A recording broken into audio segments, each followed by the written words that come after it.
ইয়ামান দেশে একজন বিখ্যাত আল্লাহর ওলি ছিলেন সুলতান ইবনে আদেল। আল্লামা কুরতুবী রাহমাতুল্লাহ আলাইহি কিতাবের মধ্যে তিনি লেখেন, সুলতান ইবনে আদেল ইয়ামান দেশে পাহাড়ের মধ্যে সরকারি জায়গায় বন জঙ্গলের ভিতরে তিনি বসবাস করতেন। ওই জায়গায় কোনো মানুষ বসবাস করতো না। গাছের লতা পাতা দিয়ে ঝুপড়ি বানাইয়া ছোট্ট একটা ঘরের ভিতরে আল্লাহর ওলি সুলতান ইবনে আদেল এবং তার বিবি, তার দুইজন সন্তান ছিল, ছোট ছোট নাবালেগ সন্তান। এই দুইজন সন্তান এবং তিনি তার স্ত্রী চারজন বসবাস করতেন।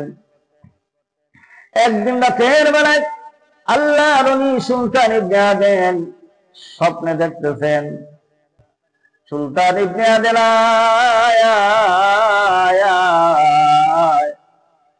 দুনিয়ার জিন্দেগীর সময় তোর শেষ হয়ে গেছে রে, দুনিয়ার জমিনের সময় তোর শেষ হয়ে গেছে, আমার সাথে দিদার করার জন্য, মোলাকাত করার জন্য চলিয়া।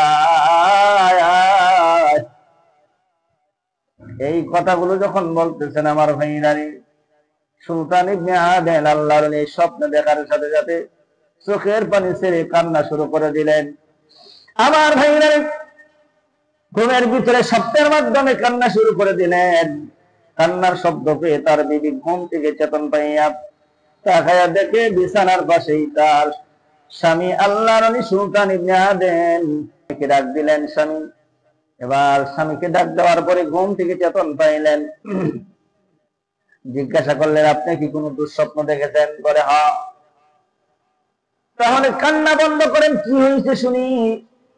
হয় না বিবিরে, এমন একটা স্বপ্ন আমি দেখলাম, কে যেন আমাকে ডাকতেছে, বলতেছে সুলতান ইবনে আদেল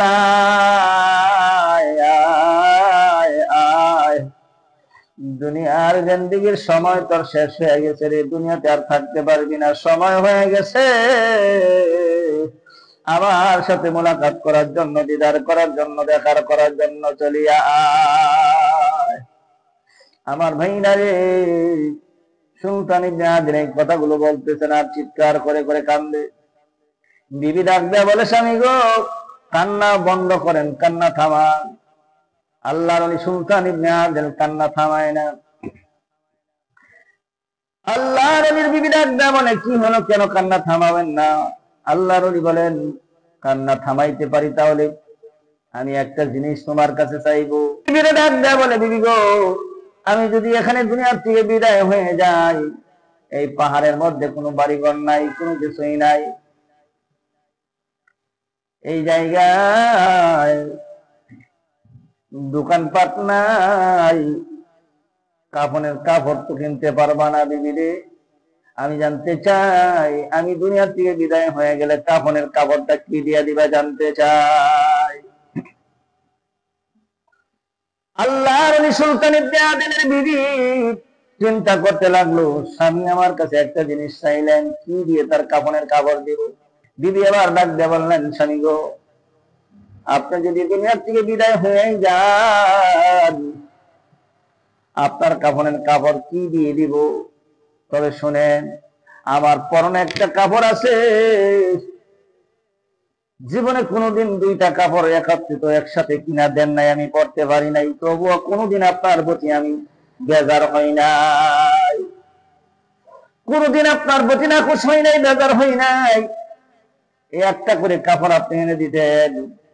প্রাণের স্বামী গো, আমি আমার পরনের কাপড়টা খুলে আপনার কাফনের কাপড় দিয়ে দিব, আর আমার লজ্জাস্থান গুলো আমি গাছের লতা পাতা দিয়ে ডেকে রাখবো।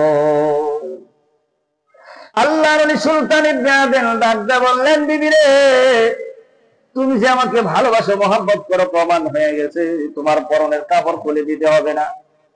বিবি রে, আমি যদি দুনিয়ার থেকে বিদায় হয়ে যাই, আমার গায়ে যে জুব্বাটা দেখছো, সেই জুব্বাটা দিয়ে কাফনের কাপড় দিয়া দিবা। আরে বিবি ডাকতে বলে, বুঝলাম, মাথার দিকে তো বের হয়ে থাকবে, পায়ের দিকে বের হয়ে থাকবে, আল্লাহর ওলি সুলতান ইবনে আদিল ডাক দিয়ে বললেন, ওগুলো তোমরা গাছের লতা পাতা দিয়ে ডেকে দিবা। আমার ভাইরা রে, এই কথাগুলো বলতে বলতে রাত্রি হয়ে গেল, গভীর হয়ে গেল। বিবি আমার ডাক দেয় বলে, স্বামী গো, কিছু প্রশ্ন করতে চাই, বলেন কি বলতে চান? আল্লাহর ওলি বলেন, ও বিবি আপনি বলেন। এবার আল্লাহর ওলি বিবি ডাক দেয় বলে, স্বামী গো, আমার প্রশ্ন হলো, আপনি যদি দুনিয়া থেকে বিদায় হয়ে যান, কে আপনাকে গোসল দিবে? আমার দুইজন সন্তান, ছোট্ট ছোট্ট নাবালিক সন্তান, এরা তো এখনো বড় হয় নাই। কে আপনাকে গোসল দিবে? কে আপনাকে কাফন পরাবে? কে আপনার জন্য কবর খনন করবে? কারা আপনার জন্য, কে কে আপনার জন্য জানাজার নামাজ পড়াবে? আমি জানতে চাই। আল্লাহর ওলি সুলতান ইবনে আদিল ডাক দিয়ে বললেন, বিবি রে, আমি যদি বিদায় হয়ে যাই, এই পূর্ব দিকে 1 কিলো অথবা 2 কিলোমিটার দূর সমতল ময়দান, যেই জায়গায় মানুষ বসবাস করে, ওই জায়গায় একটা মসজিদ ঘর আছে, মসজিদের ইমাম সাহেব আছে। আমি মসজিদে যাইয়া জামাতের সহিত নামাজ আদায় করতাম। মসজিদের ইমাম সাহেব হুজুর আমাকে চেনে। আমার এই ছোট্ট ছোট্ট 2টা নাবালক সন্তানকে পাঠাইয়া দিবা। ওরা যায় যদি বলে, ইমাম সাহেবকে মুসল্লিদেরকে নিয়ে আসেন, আমার বাবার জানাজার কাফন মাটির ব্যবস্থা করে দেন। দেখবা ওরা আসবে। বিবি ডাক দিয়ে বলে, স্বামী গো, যদি না আসে তাহলে কি করব? আল্লাহর ওলি সুলতান ইবনে আদিল ডাক দিয়ে বলেন, যদি না আসে, আমার এই ছোট্ট ছোট্ট 2টা নাবালক সন্তানকে টান দিয়ে তোমার বুকের মধ্যে জড়ায়, ওই যে একটু উঁচা জায়গা, টিলা জায়গা দেখা যায়,